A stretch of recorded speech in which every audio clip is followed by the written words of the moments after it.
आपका। आप देख रहे हैं द न्यूज, आपके साथ मैं सृष्टि मिश्रा। बहुत बड़ी खबर सामने आई है।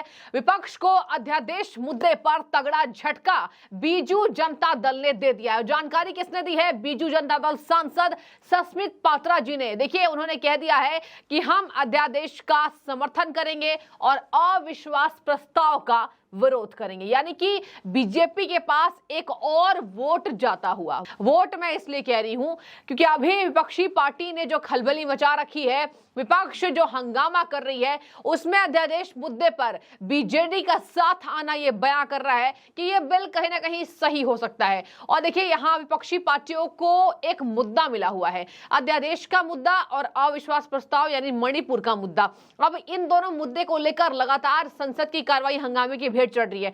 चलिए, बिल लाने की तैयारी हो चुकी है। मनोज तिवारी ने कह दिया, सांसद मनोज तिवारी बीजेपी से, कि आज ये कभी भी आ सकता है। दिल्ली के ऊपर जो अध्यादेश बना माननीय सुप्रीम कोर्ट के निर्देश पे, उसको एक कानूनी उसको जमा पहनाने के लिए उसको हम सदन में लाएंगे और जब भी आएगा हमारी तैयारी भी है, हम उस पर बात करेंगे।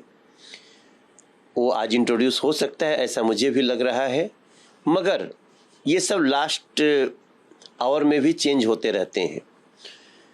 लेकिन सबसे महत्वपूर्ण बात है कि इस अध्यादेश का विरोध अरविंद केजरीवाल कितने स्तर पे करेंगे। अरविंद केजरीवाल के खिलाफ उनके भ्रष्टाचार का जो अधिकारी जांच कर रहा है, वो उसी को डराने के लिए, उसी को धमकाने के लिए, उसी का ट्रांसफर करने की ताकत चाहते हैं। जो यूनियन टेरिटरी में एक कमेटी के पास है, उस कमेटी का नंबर 1 सदस्य मुख्यमंत्री अरविंद केजरीवाल है, second chief secretary, third principal home secretary. ये तीनों डिसाइड करके जो भी देंगे वो एलजी उस पर अपना आदेश जारी करेंगे। इसमें किसी को क्या प्रॉब्लम हो सकती है? इसी आधार पे शीला दीक्षित जी ने काम किया, इसी आधार पे साहिब सिंह वर्मा जी ने काम किया और इसी आधार पे हमारे मदन लाल खुराना जी ने, 6 महीना सुषमा स्वराज जी ने। तो मैं हैरान हूं कि अरविंद केजरीवाल को वो कौन सी पावर चाहिए जो यूनियन टेरिटरी के नियमों को उल्लंघन करके उनको मिलना चाहिए। ऐसे में उनका वो वादे कि मुझे गाड़ी नहीं चाहिए, मुझे बंगले नहीं चाहिए, मैं तो बड़ी आम आदमी हूं, वो सारे एक ड्रामा दिख रहे हैं। और अभी उनको चाबुक उन पे चलाना है जो भ्रष्टाचार की जांच कर रहा है। तो जो भ्रष्टाचारी को सजा देने आया था, वो भ्रष्टाचारी को बचाने की औजार चाहता है। संदीप दीक्षित जी के बयान के बाद जो मेरी शंका थी कि कांग्रेस इस पे 2 मत में बटी हुई है, वही दिख रहा है। और इसमें मैं देख रहा हूं कि संदीप दीक्षित, चूंकि वो शीला दीक्षित जी के बेटे भी हैं, एक लंबे समय तक उन्होंने अपने माता जी को मुख्यमंत्री के रूप में काम करते देखा है, तो उनको पता है कि जो नियम था वही, उसी को अरविंद केजरीवाल बदलना चाहते थे। केंद्र सरकार उसको वैसे ही बनाए रखते हुए जो सुप्रीम कोर्ट के तरफ से अस्पष्टता की बात थी उसको स्पष्ट कर रही है। संदीप दीक्षित जी का बयान मुझे लगता है कि दिल्ली के लोगों के हक में है और कांग्रेस के शीर्ष नेताओं को इसको बहुत गंभीरता से लेना चाहिए, क्योंकि अगर कांग्रेस ने अरविंद केजरीवाल का समर्थन किया, इस अध्यादेश के विरुद्ध गए, तो कांग्रेस के पूरे 15 साल के शासनकाल पे सवाल उठेगा कि क्या वो कांग्रेस का शासन था या कांग्रेस से अलग शीला दीक्षित जी का शासन था। लेकिन अब मैं आपको बता रही हूं कि आज आने के ठीक पहले किस तरीके से विपक्ष में सदमा है। सदमे के माहौल को देखा जा सकता है। इनके तमाम विपक्ष के सांसदों का बयान सामने आ रहा है, पत्रकारों से बातचीत कर रहे हैं। सबसे पहले तो एक भ्रम मैं आपको बताती हूं कि क्या आम आदमी पार्टी पाल रही है। आम आदमी पार्टी को यह बिल ऐसा लग रहा है कि ये केजरीवाल फोबिया बिल है।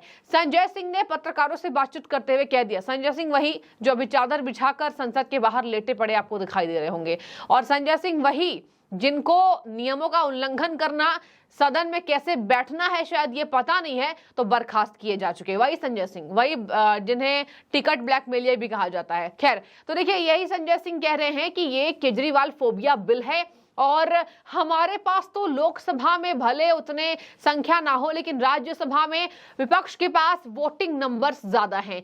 तो मैं तो चाहूंगा सब इस पर, इस बिल का विपक्ष विरोध करे, इसके खिलाफ वोटिंग करे। और इसी वजह से लगातार कहा जा रहा है कि संजय सिंह ये कह रहे हैं ये केजरीवाल फोबिया बिल है। ये कह रहे संजय सिंह की लोकसभा में भले ये बिल पास हो जाए, लेकिन राज्यसभा में हम इसको पास होने नहीं देंगे। राज्यसभा में विपक्ष के जो आंकड़ा है वो ज्यादा है। दर्शकों, मैं आपको बता दूं कि आखिर किसी भी तरीके से अगर आप आंकड़े का गौर करें तो आंकड़े बीजेपी के पास यानी केंद्र सरकार के पास ज्यादा है। बिल जो है वो पूरा का पूरा पास होने की यहाँ पर कवायद तेज है, यानी कि यहाँ पर बीजेपी को फायदा मिलता हुआ। और अगर ये बिल पास हो गया तो भारतीय जनता पार्टी केजरीवाल को तगड़ा झटका दे देगी। अब चलिए चल पड़ते हैं मनोज तिवारी के बयान पर। मनोज तिवारी बातचीत कर रहे हैं और कह रहे हैं कि ये जो बिल का ये विरोध कर रहे हैं, इनको समझना चाहिए कि इसी बिल के वजह से जो दिल्ली की स्थिति सुधरेगी, और दिल्ली की स्थिति सुधरेगी ही नहीं, ये वो बिल है जो ये चाह रहे हैं कि भ्रष्टाचार के मामले पर जो भी अधिकारी केजरीवाल के खिलाफ कार्रवाई कर रहे थे वो उनका ट्रांसफर पोस्टिंग चाहते हैं। आपको याद होगा ये अध्यादेश ट्रांसफर पोस्टिंग को लेकर है, और इसी ट्रांसफर पोस्टिंग पर मनोज तिवारी ने केजरीवाल को खरी खोटी सुनाई कि ये जो केजरीवाल हैं इनके खिलाफ जो भ्रष्टाचारी की जांच अधिकारी कर रहे थे उनकी शक्ति चाहते हैं, उन अधिकारियों के ट्रांसफर पोस्टिंग की शक्ति चाहते हैं ताकि इनके भ्रष्टाचार की पोल पट्टी ना खुले।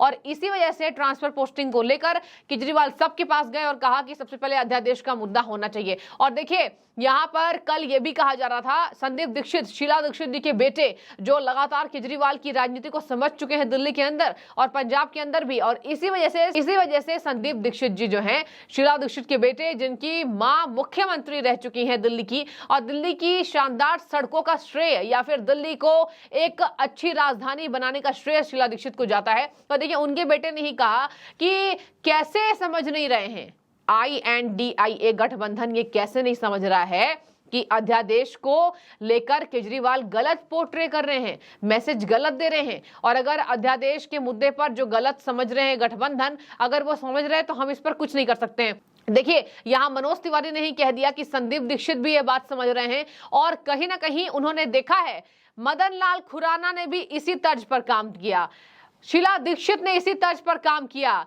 साहेब सिंह वर्मा ने इसी तर्ज पर काम किया, और सुषमा स्वराज ने 6 महीने के लिए इसी तर्ज पर काम किया। तो अध्यादेश कैसे गलत है? और अगर कांग्रेस पार्टी अध्यादेश को गलत बोल रही है तो कांग्रेस पार्टी या तो अपनी पार्टी को गलत बोल रही है या फिर शीला दीक्षित जी को, जिन्होंने इसी तर्ज पर काम किया है। और इसी वजह से जानते हैं संदीप दीक्षित की मेरी मां ने कैसे काम किया है बतौर मुख्यमंत्री, और इसी वजह से कहा जा रहा है कि अब संदीप दीक्षित भी नाराज है आला कमान से। संदीप दीक्षित के बयान को ही मनोज तिवारी बता रहे थे कि अध्यादेश सही है। अब चल पड़ते हैं, राघव चड्डा तो देखिए डेमोक्रेसी नहीं बाबूक्रेसी कह रहे हैं, कह रहे हैं ये डेमोक्रेसी नहीं है ये बाबूक्रेसी है। तो तमाम राघव चड्डा इसको असंवैधानिक बता रहे हैं। देखिए संदीप पाठक सांसद आम आदमी पार्टी के, इन्होंने क्या कहा, 25 साल से तो बीजेपी प्रयास कर रही है, सत्ता में आ नहीं पा रही है, बौखलाहट है, और बीजेपी दंगे कराकर विधानसभा चुनाव जीतती है। इसी वजह से बीजेपी को ऐसा लगता है कि ये बिल लेकर आ जाएंगे तो सुप्रीम कोर्ट को भी ये नजरअंदाज कर दिया। सुप्रीम कोर्ट में हमारे लिए फैसला सुनाया गया था, सुप्रीम कोर्ट को भी उन्होंने नजरअंदाज कर दिया, सुप्रीम कोर्ट के फैसले को पलट दिया। तो ये बीजेपी की रणनीति है, ये अप्रजातांत्रिक है। देखिए ये कह रहे हैं आम आदमी पार्टी के सांसद संदीप पाठक, पता नहीं कैसे लोकतांत्रिक और अप्रजातांत्रिक कह रहे हैं। वो आम आदमी पार्टी जिन्होंने अभी करोड़ों का घोटाला किया है, शीश महल घोटाला, ट्रांसफर पोस्टिंग का मामला इसलिए तूल पकड़ा क्योंकि केजरीवाल को ऐसा लग रहा था कुछ अधिकारियों से उनको डर था। सौरभ भारद्वाज MLA सांसद इनके आम आदमी पार्टी के, सौरभ भारद्वाज ने 2 IPS अधिकारियों को डराने की कोशिश की थी और यह मुद्दा बहुत तूल पकड़ा। उसके बाद से ही अध्यादेश केंद्र सरकार लेकर आती है। तो देखिए यहां पर केंद्र सरकार अध्यादेश को कभी भी पेश कर सकती है। डर का माहौल विपक्षी पार्टियों में, एक बौखलाहट कि कैसे ये बिल आ जाएगा। राज्यसभा में हमारे पास ज्यादा नंबर्स हैं और लोकसभा में भले बीजेपी इसको पास कर दे। और देखिए यहाँ पर तमाम नेताओं का बयान सामने आ रहा है।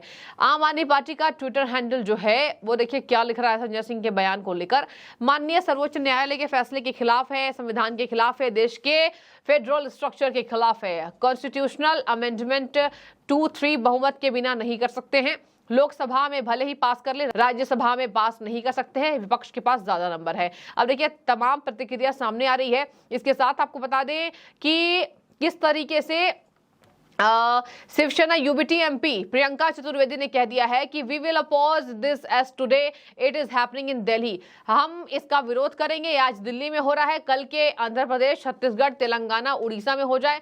This is unconstitutional, immoral, undemocratic ordinance and should be opposed by all. Priyanka Chaturvedi ji का यह मानना है कि ये सबके द्वारा इसका विरोध होना चाहिए। तो देखिए, ये तमाम बयान थे सबके।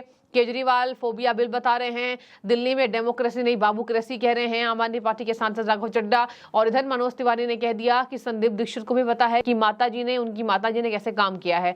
तो क्या ये संविधान के खिलाफ बिल हो गया, जो ये लगातार सदन में चिल्ला रहे हैं? और इधर बीजू जनता दल ने समर्थन दे दिया है इस बिल को। जो भी राय आपकी जरूर बताएं, क्या आपको लगता है ये बिल पेश होना चाहिए?